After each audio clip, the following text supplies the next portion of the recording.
Hi dears, welcome back to my channel. അപ്പോൾ ഇന്നത്തെ video നിങ്ങൾക്ക് എൻ്റെ തമ്മിൽ കണ്ടപ്പോൾ മനസ്സിലായിട്ടുണ്ടോ, ഡെങ്കിയാണ് ഇന്നത്തെ പ്രധാന വില്ലൻ.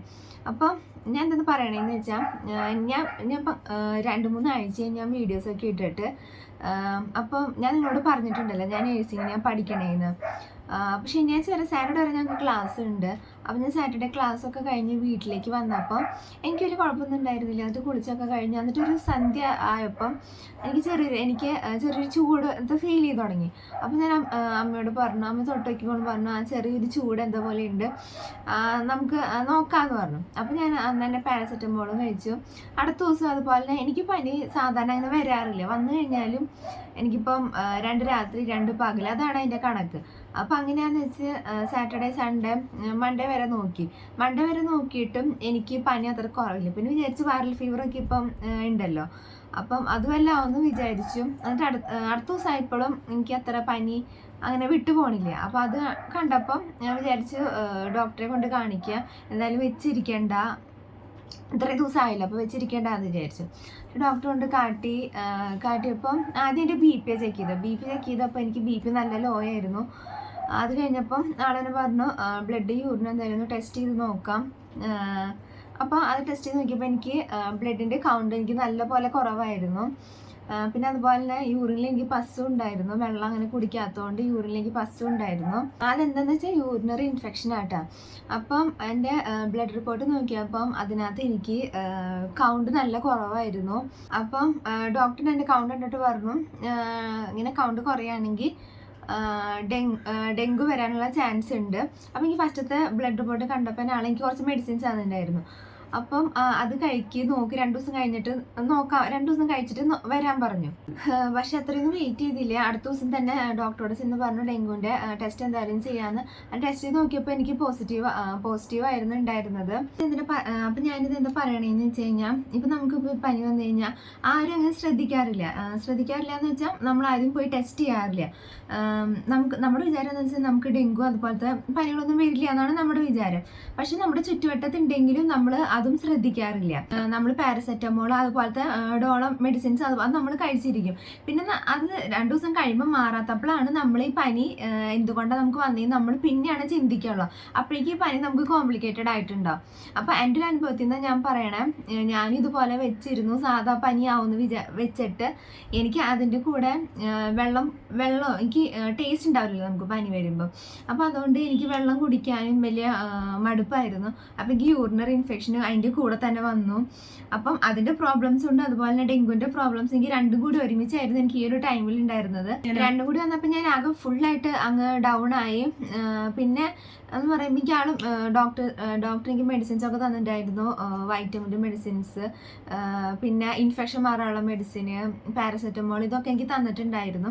പിന്നെ ഡോക്ടർ പറഞ്ഞിട്ടുണ്ടായിരുന്നത് നല്ല പോലെ വെള്ളം കുടിക്കണം, ഭക്ഷണത്തേക്കാൾ കൂടുതൽ എനിക്ക് ഇൻഫെക്ഷനും കൂടി ഉള്ളതുകൊണ്ട് എനിക്ക് നല്ലപോലെ വെള്ളം കുടിക്കാൻ പറഞ്ഞു. പിന്നെ ഫ്രൂട്ട്സ് നല്ലപോലെ കഴിക്കാൻ പറഞ്ഞു. കൗണ്ട് കൂടാൻ വേണ്ടിയിട്ട് അതിനാവശ്യമുള്ള ഫ്രൂട്ട്സും കഴിക്കാൻ പറഞ്ഞു. പിന്നെ എല്ലാ ഭക്ഷണങ്ങളും കഴിക്കാൻ പറഞ്ഞു. പ്രധാനമായിട്ട് ഡോക്ടർ കഴിക്കാൻ പറഞ്ഞത് കിവി, മാതളം, അനാറില്ല അത്, പിന്നെ പപ്പായ, ഇതൊക്കെയാണ് പ്രധാനമായിട്ട് ആൾ കഴിക്കാൻ പറഞ്ഞത്. പിന്നെ ഒരു ഫുഡ് അങ്ങനെ മാറ്റി വെക്കേണ്ട, എല്ലാ ഫുഡും നല്ല പോലെ കഴിക്കാനാണ് പറഞ്ഞത്. പക്ഷെ ആ ഒരു ടൈമിൽ നമുക്ക് ടേസ്റ്റ് അങ്ങനെ ഉണ്ടാവില്ല, അപ്പം നമുക്ക് കഴിക്കാനും തോന്നില്ല. പക്ഷെ നമ്മൾ ആ സമയത്ത് കഴിക്കണം, എന്നാൽ മാത്രമേ നമുക്കൊന്ന് എണീറ്റ് വെക്കാൻ പറ്റുള്ളൂ. അല്ലെങ്കിൽ നമ്മൾ നല്ലപോലെ ക്ഷീണിച്ച് ബെഡിൽ തന്നെ ഇങ്ങനെ കിടക്കുള്ളൂ. പിന്നെ വെള്ളം കുടിക്കുമ്പോഴായാലും നമുക്ക് വെള്ളം കുടിക്കാനും പറ്റില്ല. ആ സമയത്ത് നല്ലപോലെ വെള്ളം കുടിക്കും വേണം. ഇപ്പം എനിക്കെന്ന് പറയുമ്പോൾ ആ സമയത്ത് വെള്ളം കുടിക്കുമ്പോൾ എനിക്ക് വൊമിറ്റ് ചെയ്യാനുള്ള ടെൻഡൻസി വരാറുണ്ടായിരുന്നു. വെച്ചാൽ വെള്ളം ഇറക്കുമ്പം നമുക്ക് പറ്റില്ല, ചെറിയൊരു കയ്പ്പ് കക്കിട പോലെയൊക്കെ നമുക്ക് തോന്നും. ഫുഡ് കഴിക്കുമ്പോഴായാലും അതുപോലെ തന്നെയായിരിക്കും. പക്ഷെ നമ്മൾ അതൊക്കെ മാറ്റി വെച്ചിട്ട് നമ്മൾ ഇതെല്ലാം കഴിച്ചില്ലെങ്കിൽ നമ്മൾ അതേപടി ബെഡിൽ തന്നെ കിടന്നു പോകും.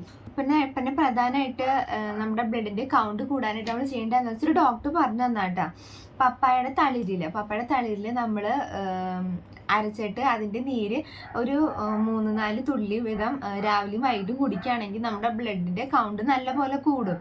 ഇതിപ്പം എനിക്ക് അറിയാവുന്ന ഡോക്ടേഴ്സും പറഞ്ഞു തന്നിട്ടുണ്ടായിരുന്നു ഈ ഒരു സെയിം കാര്യം തന്നെ. എനിക്കാണെങ്കിൽ ചുറ്റുവട്ടത്ത് നിന്ന് പപ്പായയുടെ ലീഫ് അതൊന്നും കിട്ടിയിട്ടുണ്ടായിരുന്നില്ല. അപ്പം മാർക്കറ്റിൽ നിന്ന് പപ്പായ മേടിച്ച് അഡ്ജസ്റ്റ് ചെയ്തു കേട്ടോ. നിങ്ങൾ അതിൽ ലീഫ് കിട്ടിയില്ലെങ്കിൽ പപ്പായ എങ്കിലും കഴിച്ചോളാം ആ ഒരു സമയത്ത്.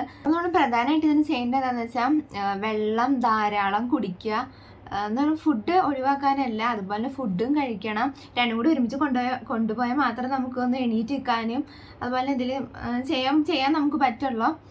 അപ്പോൾ ഇതിൻ്റെ ഒരു പ്രധാന ഇറിറ്റേഷൻ നമുക്കിനി എന്താ ഈ ഡെങ്കു ഉള്ള സമയത്ത് നമുക്ക് ഉണ്ടാവണമെന്ന് വെച്ച് കഴിഞ്ഞാൽ, എനിക്ക് പക്ഷെ തലവേദനയായിരുന്നു. ഓരോരുത്തർക്കും ഓരോ ടൈപ്പിലാട്ടോ ഇത് കണ്ടുവരണം.